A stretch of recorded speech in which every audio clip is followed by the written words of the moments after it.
필립 얀시라는 분이 쓴 놀라운 하나님의 은혜, 제가 설교 중에 몇 번 말씀드린 책인데요. 프롤로그, 그 책이 시작하는 첫 부분에 실화를 소개합니다.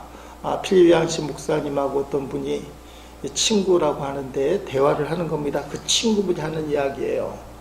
창녀 하나가 나를 찾아왔네. 집도 없고 몸도 병든 데다 찢어지게 가난해서 2살 먹은 딸아이 하나 먹여 살릴 수 없는 처지였지. 울먹이며 하는 이야기가 2살 된 자기 딸을 변태 섹스를 밝히는 남자들한테 돈을 받고 팔아왔다는 거야. 딸의 몸을 1시간만 팔면 자기가 하룻밤 버는 것보다 수입이 좋다나. 마약 살 돈을 대려면 어쩔 수 없다더군. 차마 듣기에도 끔찍한 이야기였네. 일단은 내가 법적인 책임이 생겼지.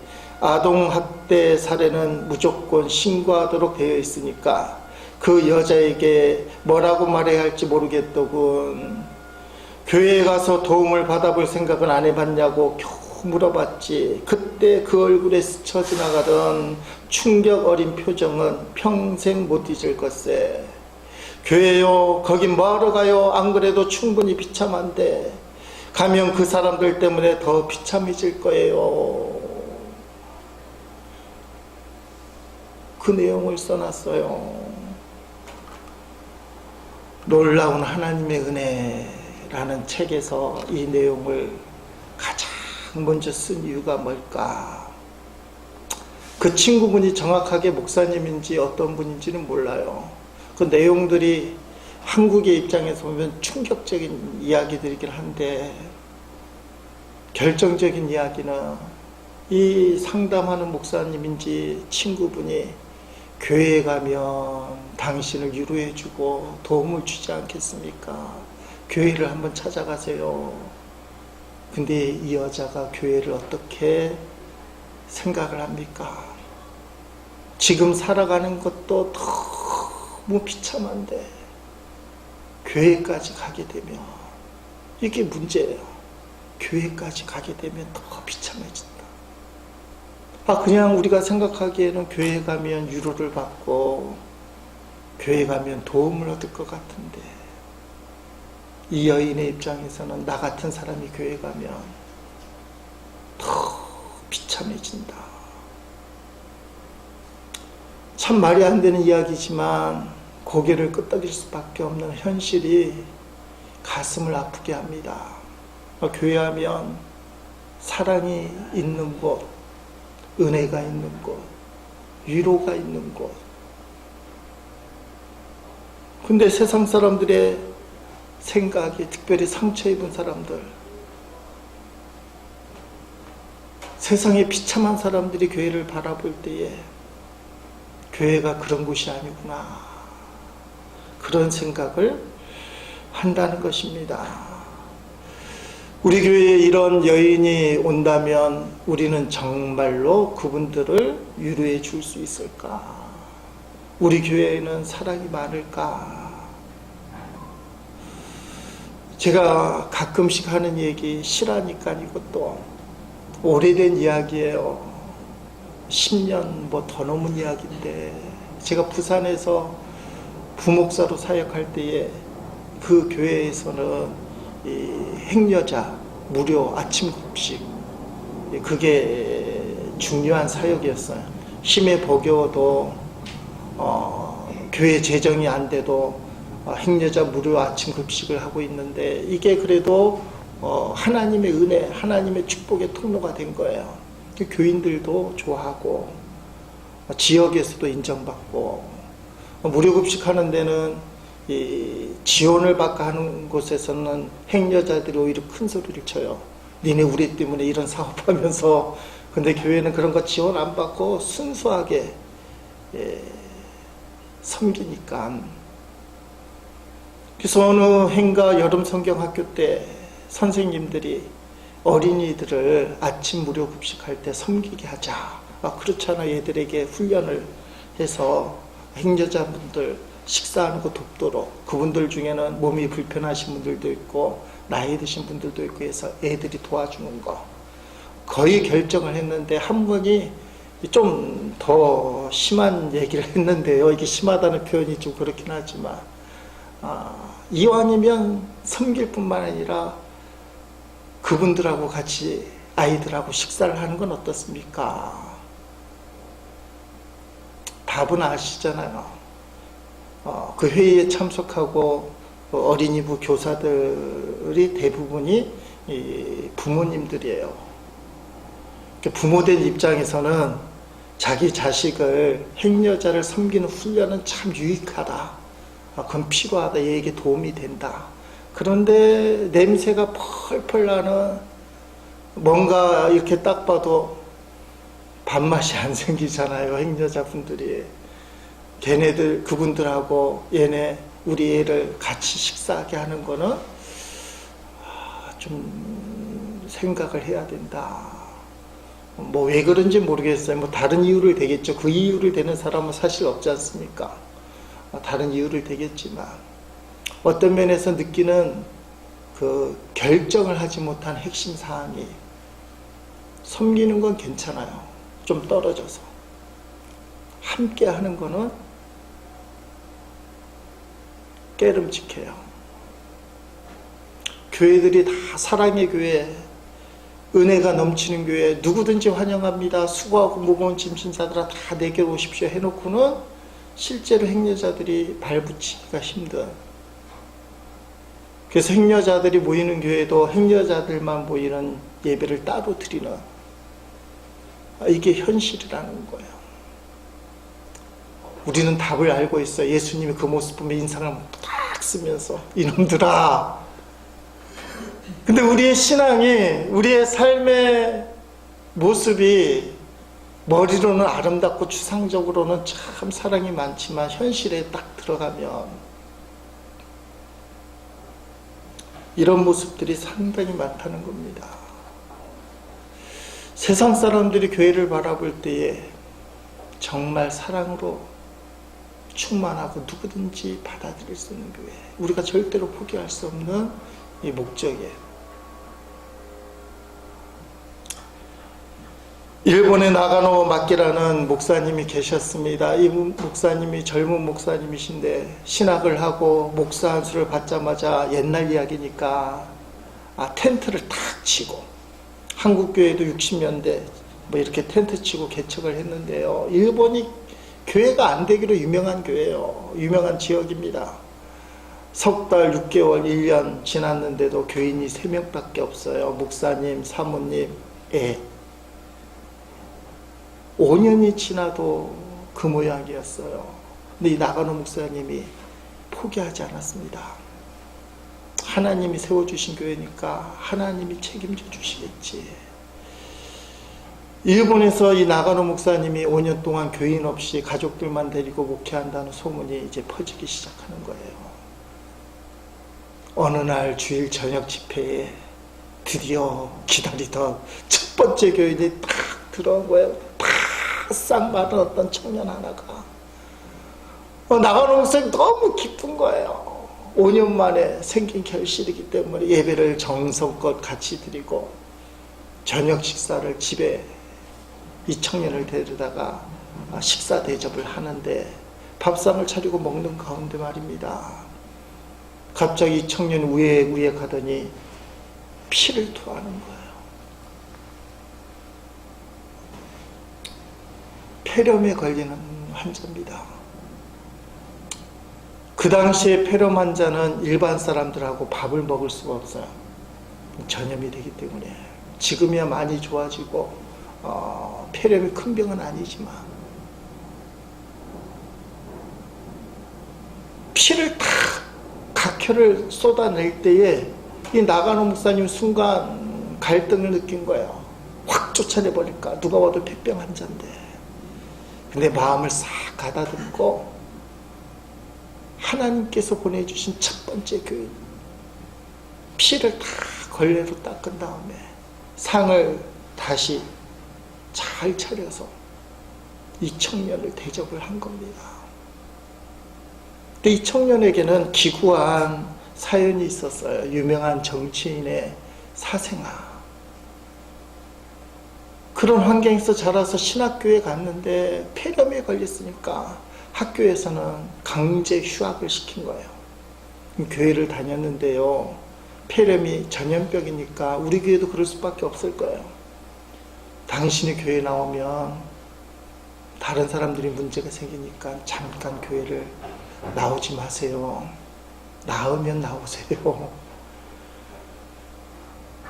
이 인생이 답답해서 교회 나갔는데 교회에서 등을 돌리고 또 친한 사람들에게 좀 접근을 하려고 얘기 좀 하려고 했더니 교인들인데 다 등을 돌리는 거예요.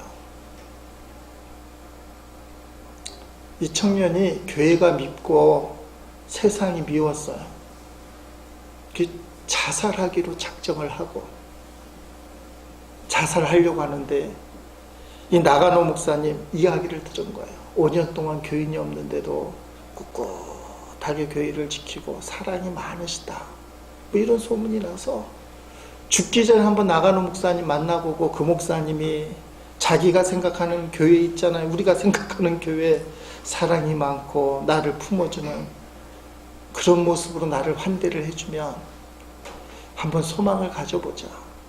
근데 나가노 목사님조차도 나를 박대하면 이 세상은 소망이 없다, 교회도 무슨 소용이 있냐, 그 마음으로 그 교회를 찾아간 거예요. 근데 나가노 목사님이 피를 탁 토해니까 얼굴빛이 잠깐 안 좋긴 해도 그냥 자기를 품어주고 환대하고 받아준 거예요. 그래서 이 친구가 살기로 작정하고 폐병을 고침받고 신학을 하고 목사가 되었습니다. 그래서 빈민의 아버지, 일본의 성자라고 불리는 하천 풍원이라는 목사님, 되게 유명한 목사님이에요. 가가와 도요시코라고 하는데 하천 풍원 목사님. 이 목사님의 선행은 우리나라의 손양원 목사님과 버금가는, 그 당시 일본도 못 살았나 봅니다. 빈민들 찾아가서 섬기는데 음식을 가끔씩 먹게 되면요, 변비에 걸린대요. 변비. 혹시 여러분이 변비에 걸리면, 자주 음식을 먹지 못해서 가끔 먹어서 변비에 걸려서 그 대변이 딱딱하게 굳어지는 걸 항문을 손가락으로 파서 뭐 냈다는 거, 요새 관장약으로 다 하는데 그게 없었나 봐요.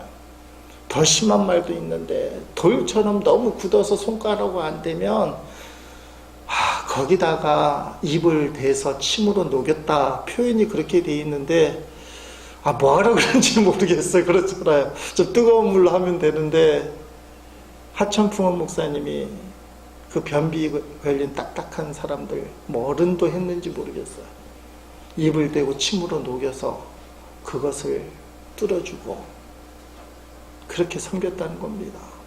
사람들이 너무 놀라요. 그래서 일본의 성자 뭐 이런 표현을 쓰는데요, 하천풍원 목사님에게 도대체 그런 힘이 어디서 생겼습니까? 물어봤더니 하천풍원 목사님 이런 유명한 대답을 합니다. 저는 배운 대로 합니다. 제 선생님은 제가 토해낸 결핵 핏덩이를 닦아주셨습니다. 그분이 제게 해주신 것에 비하면 이 정도는 아무것도 아닙니다. 저는 그저 흉내만 내고 있을 뿐입니다 하며 나가노 목사님을 이야기하는 거예요. 그분이 내가 토해낸 그 핏덩어리, 전염덩어리, 세균덩어리, 그 피를 다 닦아주고 나를 섬겨줘서 저는 그 흉내만 냅니다. 교회의 힘은 우리가 생각하는 감정, 우리가 생각하는 어떤 제한선을 극복할 때 하나님이 역사하시는 거예요. 우리가 그걸 극복 못하니까 세상이 교회를 바라볼 때 답답한 겁니다. 여러분, 세상에 위로와 소망이 어디 있느냐? 예수님께 있어요. 근데 그거는 정확한 답이 아니에요. 세상의 위로와 소망은 예수님의 사랑을 보여주는 성도의 모습에 있어요. 발에 있는 것이 아니라 그 예수님의 그 십자가 사랑, 그 십자가의 위로, 그 십자가의 섬김, 누구든지 품어줄 수 있는 그 예수님의 그 사랑을 보여주는 성도. 그러니까 여러분 예수 믿는다는 이유 때문에 막 살아서는 안 된다는 거예요. 뭐 소위 그런 말 하잖아요. 백화점 가서 몇만 원, 몇십만 원짜리 살 때는 10원도 안 깎다가 시장에 가서 1,000원짜리 콩나물 살 때는 꼭 100원씩 깎고, 가난한 사람들한테 돈을 막 깎고, 큰 돈 쓸 때는 안 깎고, 택시를 탈 때도 거스름돈을 받지 말고 좋은 하루가 되세요, 예수 믿으세요 한마디 해주면 그게 도움이 될 거 아니에요. 가장 회개를 많이 해야 될 사람은 사실은 목사들입니다. 여러분들이 교회를 찾아오면 하나님의 위로와 하나님의 사랑을 느껴야 되는데 예배 준비를 잘 못하고 설교 준비를 잘 못해서 상처를 주고 답답하고, 그게 그러면 안 되는 거잖아요. 그러니까 여러분, 우리가 기도를 해야 돼요. 저를 위해서도 기도해 줘야 될 게, 목사님의 그 말씀, 우리가 드리는 예배가 사랑과 위로가 충만한 예배, 그리고 절대로 포기하지 말아야 될 것, 우리가 인간이기 때문에, 육체를 갖고 있기 때문에 여전히 우리는 차별할 거예요. 이 예배당에 냄새 풍기는 행여자가 오면 인상을 쓸 수밖에 없는 게 우리 모습이에요. 하천풍 목사님이 젊었을 때처럼 전염병, 폐렴병을 갖고 이 자리에 앉아 있으며 우리 공동체를 지키기 위해서라도 잠깐 교회에 나오지 마세요 할 수밖에 없는 게 우리 현실이에요. 그렇지만 절대로 포기하지 말아야 될 것은, 그래도 그들을 품어줘야 된다. 예수님이라면 품어줬을 것이다. 교회는 차별하지 말고 품어줘야 된다. 이것만큼은 포기하지 말아야 돼. 이 목표를 향해서는 우리 자신을 쳐서 훈련시켜야 돼. 우리 김혜질 감리교회가 모든 사람들 품을 수 있는, 하나님 앞에서 참 감사한 거는 우리 교회가 의도적이진 않지만 장애우들이 휠체어를 타고 들어올 수 있는데 좋은 교회예요. 턱이 없으니까. 어떻게 보면 하나님이 주신 우리 교회의 사명일 수도 있어요. 누구든지 들어올 수 있는 교회.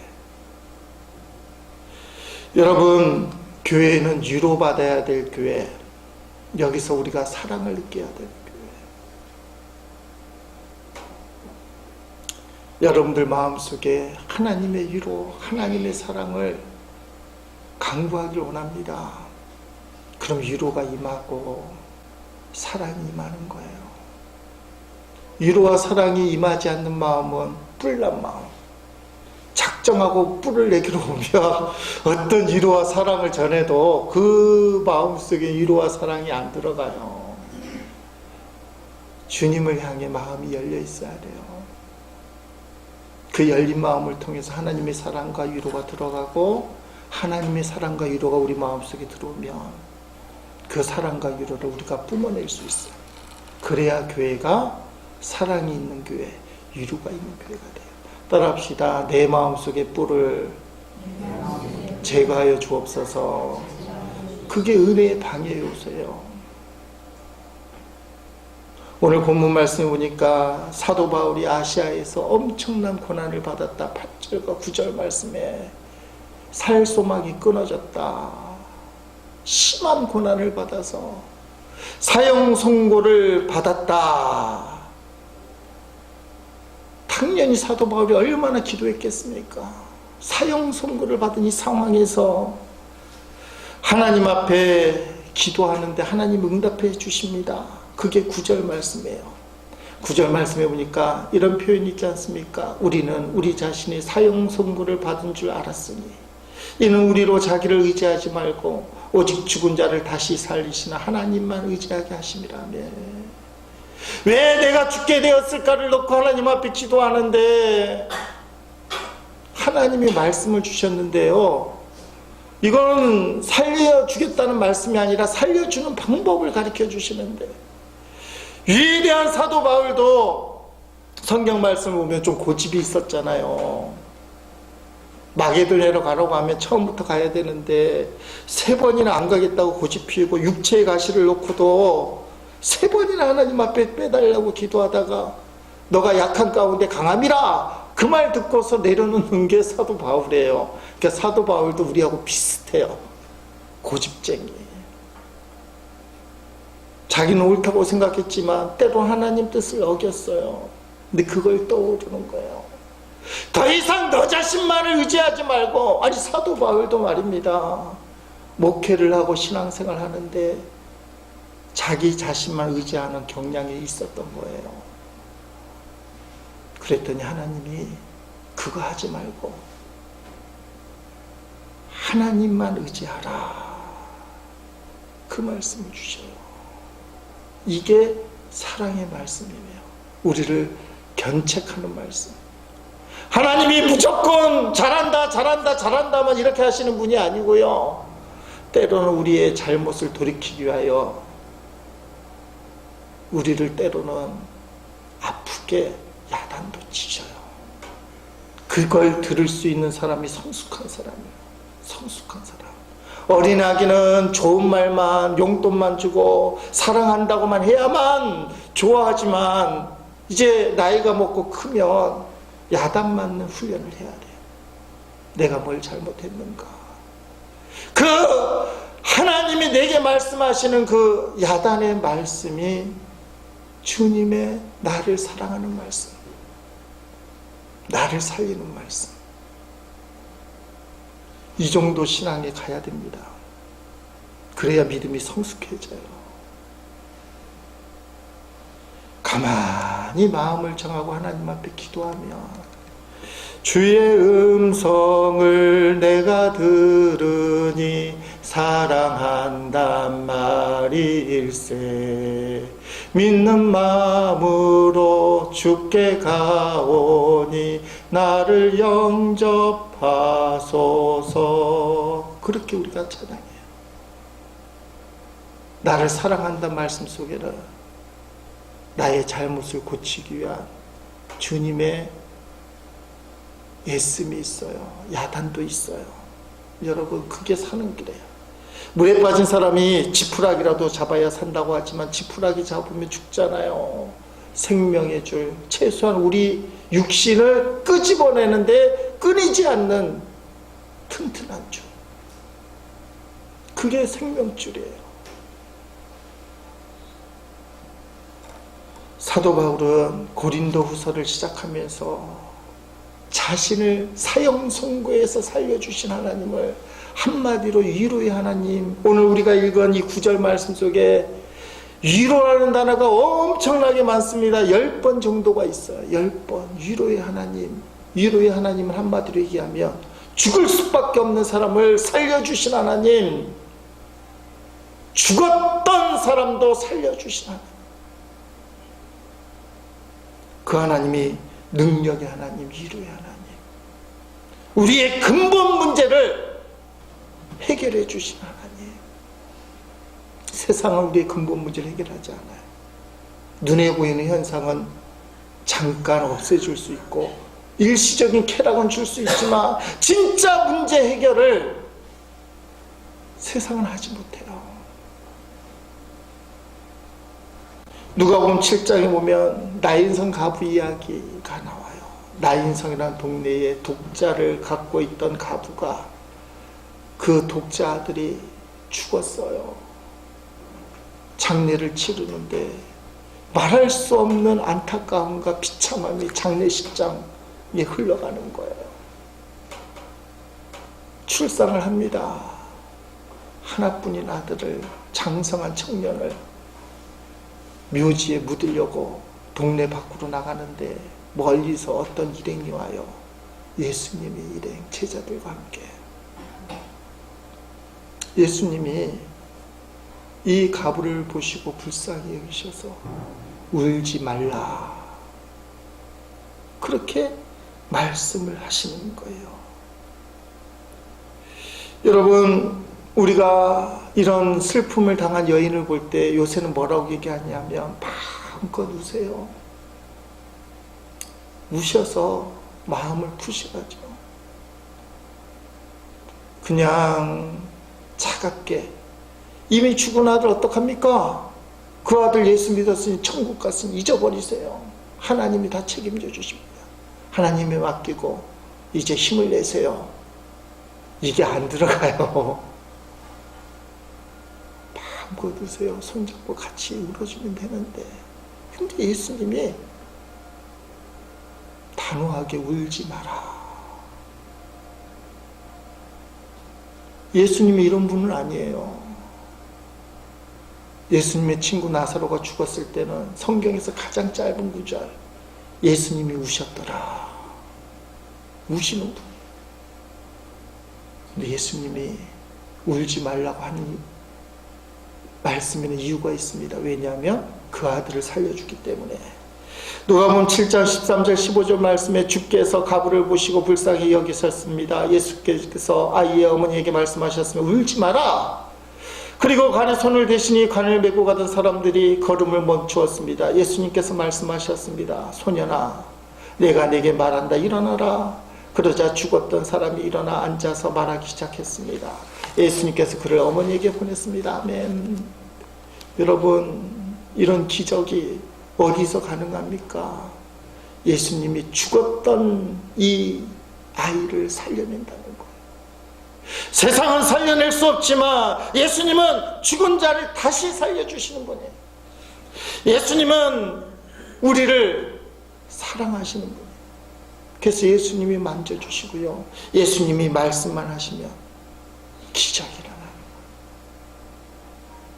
거예요. 물론 100% 다 이런 기적이 일어난다고는 얘기 못해요. 그러나 절대로 전혀 일어나지 않는다는 것도 말이 안 되는 거예요.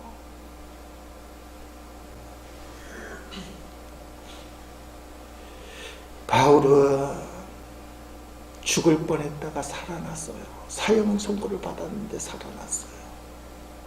하나님이 그 방법을 가르쳐 줬습니다. 이제부터는 나 자신만 의지하지 말고 죽은 자를 다시 살리시는 하나님만 의지하자. 이게 살아나는 역사의 시작이에요. 우리가 예수님 믿고 하나님 믿는데 도덕적으로, 윤리적으로, 종교적으로 믿지 않고 정말 어떤 놀라운 기적을 하나님 앞에 바라고 요구한다면, 여러분의 삶 가운데 그런 기적이 일어나기를 정말 원한다면 하나님은 하실 수 있는 분이에요. 그런데 바울에게 얘기한 것처럼 너를 의지하면 안 돼. 너가 기적을 바라는 전능하신 하나님만을 의지해야 돼. 오직 하나님만을 의지하겠다는 이 믿음이 이 땅에서의 우리에게 기적을 가져줍니다. 성경의 핵심이 뭡니까? 내가 너를 사랑한다. 내가 너를 구원해 줄게. 여러분, 이사야 49장 13절부터 17절까지 말씀에 그런 내용이 잘 나오고 있어요. 하늘이여 노래하라, 땅이여 기뻐하라, 산들이여 즐거이 노래하라. 이사야가 이스라엘을 바라보니까 망하게 된 거예요. 여호와께서 그의 백성을 위로하셨은즉 그의 고난당한 자를 긍휼히 여기실 것임이라. 아멘. 하나님이 하나님 백성 위로하고 우리를 긍휼히 여기실 것이다. 그런데 오직 시온, 이게 시온이 예수 믿는 사람일 거예요. 하나님 믿는 사람일 거예요. 불신자가 아니라 시온이 이르기를 여호와께서 나를 버리시며 주께서 나를 잊으셨다 하거니와. 예수 믿는 사람들 중에 낙심하고 포기한 사람들은 안 된다는 거예요. 너 아는 꼬락서리 보니까 너가 예수 믿는다고 해서, 네가 교회 다닌다고 해서 그 일을 당하는 꼬락서리를 보니까 하나님은 안 된다는 거예요. 이게 현실이에요. 이사야가 하나님의 말씀을 대언하는데 여인이 어찌 그 먹는 자식을 잊겠으며 자기 태에서 난 아들을 긍휼히 여기지 않겠느냐. 그들은 혹시 잊을지라도 하나님, 나는 너를 잊지 아니할 것이다. 자식을 나 몰라 하는 어머니가 없지만 살다 보니까 자식을 나 몰라 하는 부모가 있어요. 그래서 하나님이 그들은 혹시 있을지라도 하나님은 너를 잊지 아니할 것이라. 내가 너를 내 손바닥에 새겼고, 손바닥에 새긴다는 건 피를 흘리면서 새겨, 이름을 새겨. 너의 성벽이 항상 내 앞에 있나니. 지금 망해가는 이스라엘의 성벽이에요. 너희가 망하는지 안 망하는지 내가 보겠다 이 말이야. 너희 자녀들은 빨리 걸으며 너를 헐며 너를 한패하게 하던 자들은 너를 떠나가리라 하며, 너는 주저앉았지만 이제 빨리 걷게 될 것이고, 너를 죽이려고 달려드는 세상은 이제 떠나갈 것이다. 너가 이 말씀을 믿으라.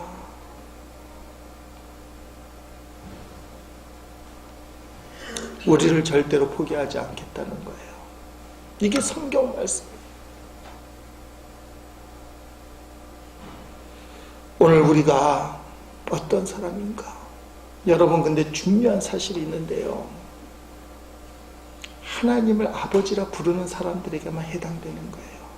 예수님이 선한 목자라고 양을 위하여 죽으러 오신 분이에요. 생명을 주신 분이에요. 근데 이 목자는 자기 양을 위해서 목숨을 버리지만 남의 양을 위해서는 목숨을 버리지 않는 거예요.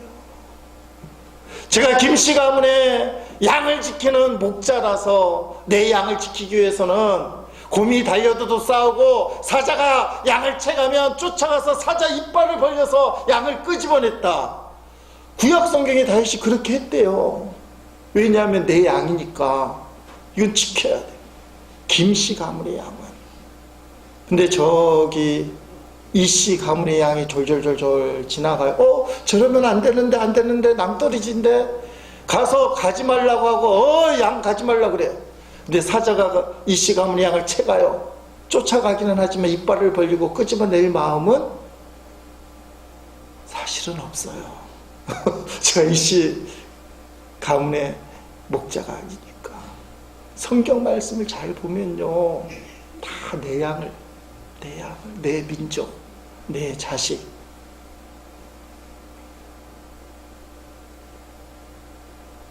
우리는 죽었다가 다시 살아난 사람이라고 에베소 2장 1절에 말씀하십니다.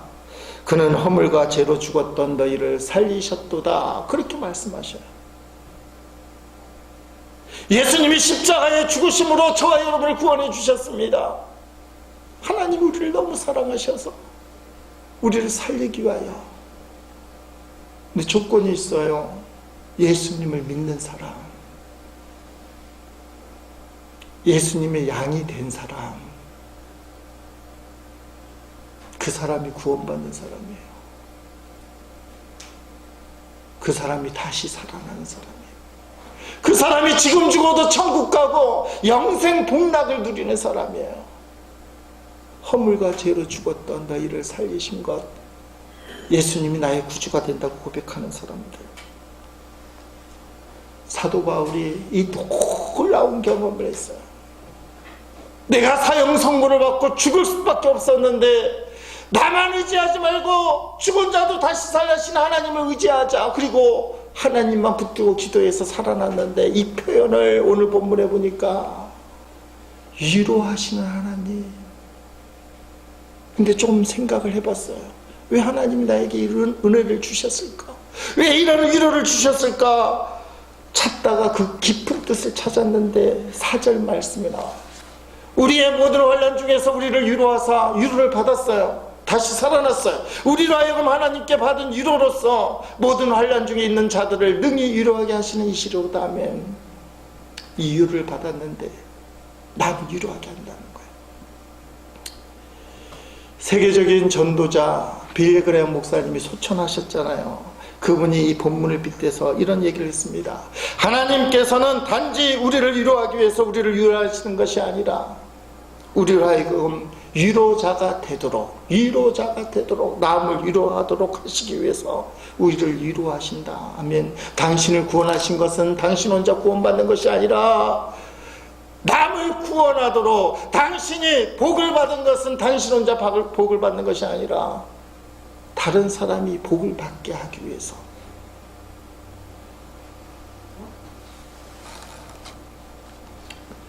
어떻게 위로를 해줘야 되느냐? 우리는 너무 많이 알고 똑똑한 게 문제예요. 욥기에 나오잖아요.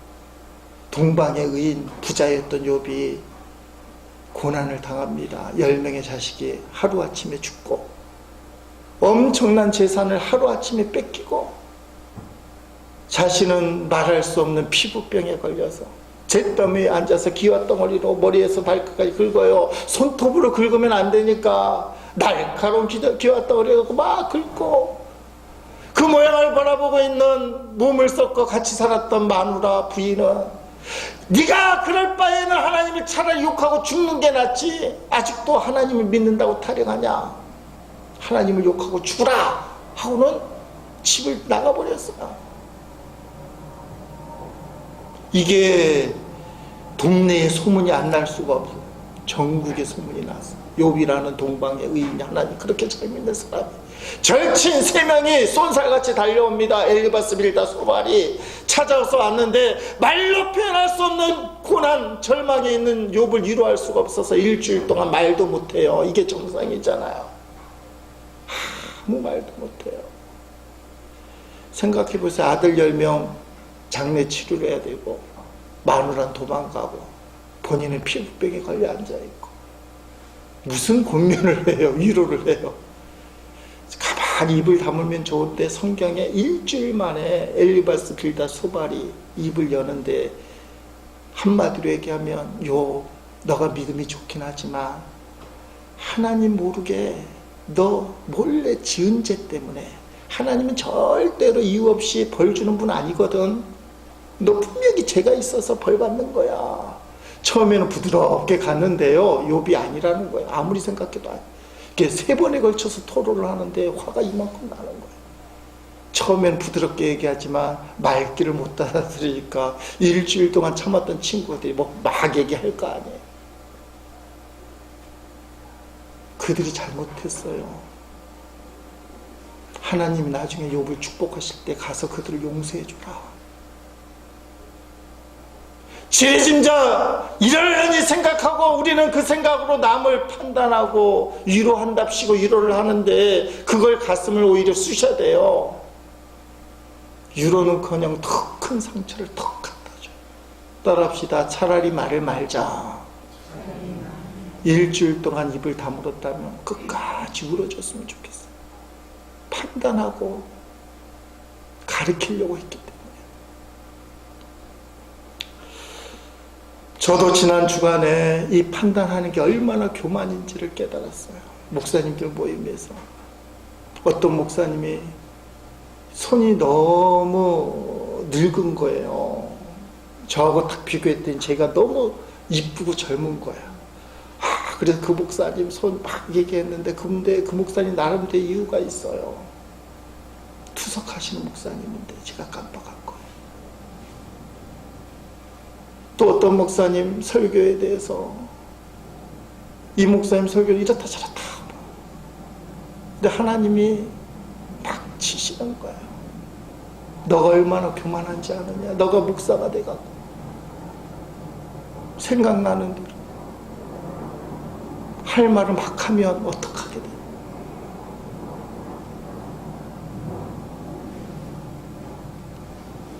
남을 판단할 때 부는 바람이 찬바람이에요. 찬바람. 내가 분명히 이해를 분명히 하고 판단은 정확한데 사랑이 없으니까 찬바람이 불어요. 그 앞에서 하하하 웃을 수 있지만 마음엔 찬바람이 불어요. 근데 바보같이 앉아있어도 다 품어주면 따스한 바람이 불어요. 따스한 바람. 세상에서는 찬바람이 불더라도 잘난 사람이 잘 나가는 사람. 성경은 아니에요. 예수님같이 십자가에서 끝까지 남을 품어주는 사람, 저들의 죄를 용서해 주옵소서 하는 사람, 이런 사람은 따스한 바람. 성령은 따스한 바람이에요. 평창올림픽이 끝났는데 여러 화제가 있지만 국민들에게 상처를 주었던 그런 사건, 사건이 있었습니다. 경기가 있었습니다. 19일날 있었던 여자 팀 추월 경기 다 기억할 거예요. 3명이 동시에 들어와야 기록이 인정되는데 마지막에 들어오는데 앞에 두 선수가 확 들어오고 제일 끝에 노선영 선수라는 사람 한참 떨어져서 더 문제는 인터뷰를 하는데 이 뒷선수 때문에 어쩔 수 없다는 등 국민들이 분노가 이만큼 나갔고 선수 박탈해라 자격 박탈고 막 올리고 앞에 나갔던 선수 중에 김보름 선수라는 사람은 이 메스 스타트 폐막식 전날에 거기서 은메달을 땄어요. 이게 놀라운 은메달인데 이 김보름 선수는 은메달을 따고는 무릎 꿇고 사죄하면서 죄송합니다. 죄송합니다. 그렇게 좋은 메달을 땄는데도 왜 그렇습니까? 찬바람이 확 부는 거예요. 누가 봐도 일부러 뒤떨어 놓고 내팽개치듯이 왔고 경기가 끝나서도 인터뷰를 하면서 찬바람이 쌩 돌고 늦게 온 노선영 선수 돌아보지도 않고 째려보면서 돌아가는 것처럼 느껴지고 찬바람이 확 부는 거예요. 그것 때문에 국민들이 분노하는 거예요.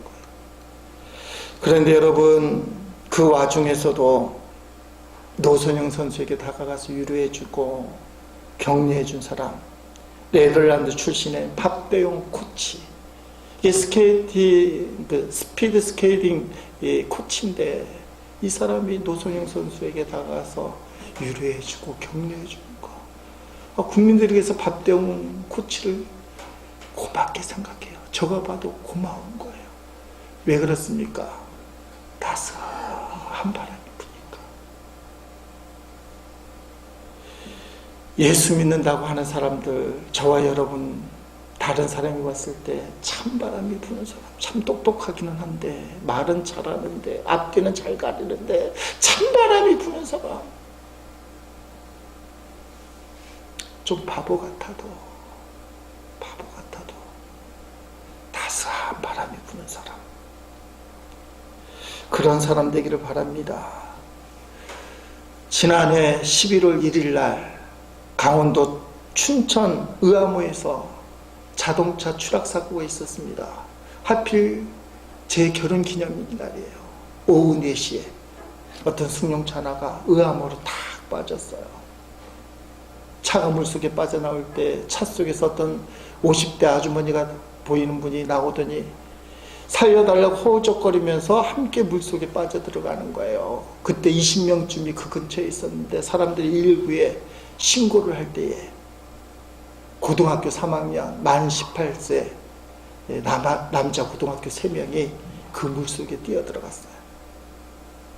강원체육고등학교 학생들이라는 거예요. 거기 훈련 왔다가 바로 뛰어들어가서 거뜬하게 그 여인을 구조해냈어요. 그래서 신문에도 나오고 나중에 LG에서 주는 상도 받고 상금도 받고 이게 쉬워 보여도 사실은 쉽지 않은 거예요. 왜 달려들지 못합니까? 아무나 달려들어서는 달려드는 사람도 죽을 수 있어요. 준비된 자만이 달려들어야 되는 거예요. 여러분 우리가 전도를 못하는 이유도 이것 때문에 그래요. 무서워서. 근데 여러분은 내가 한다고 하니까 안 되는 거예요. 따라합시다. 하게 하시는 분 그게 하나님이에요. 사도 바울이 오늘 본문을 통해서 그렇게 얘기합니다. 내가 위로를 받는 것은 남을 위로하게 하는데 위로하게 하시는 이 능히 위로하게 해주시는 분 그 하나님. 의암호 사건을 왜 얘기하냐면 여러분 세상에 우리가 물에 빠져 죽게 됐을 때 세상 사람들은 신고를 하고 구경할 수밖에 없어요. 우리를 구원해 줄 사람은 없어요. 안 됐다고 얘기하고 어쩌나 그러고.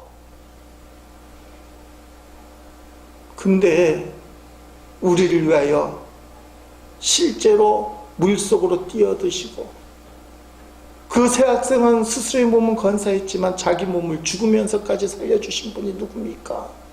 예수님이에요. 허물과 죄로 죽었던 너희를 살려주신 분이 예수님이에요. 그러니까 우리는 이미 죽었다가 다시 살아난 사람들. 오늘 본문의 바울의 입장의 표현을 빌리자면 위로를 받은 사람. 위로를 받은 사람은 어떻게 해야 됩니까? 다른 사람을 위로해야 된다. 너만 위로받는 것이 아니라 다른 사람을 위로해야 된다.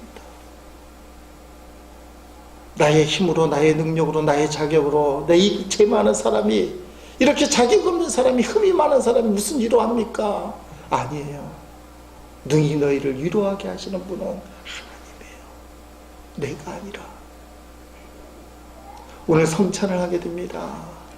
성찬이 그걸 경험하는 거예요. 사형 선고를 받은 너무 비참한 현실에 있는 분들도 계실 거예요. 하나님, 나를 구해 주세요. 나를 위로해 주세요. 그러면 나도 사도 바울처럼 남을 살리고 남을 위로하는, 나의 힘으로 안 되지만 능히 위로하게 하시는 하나님을 믿고 제가 그 일 감당하겠습니다.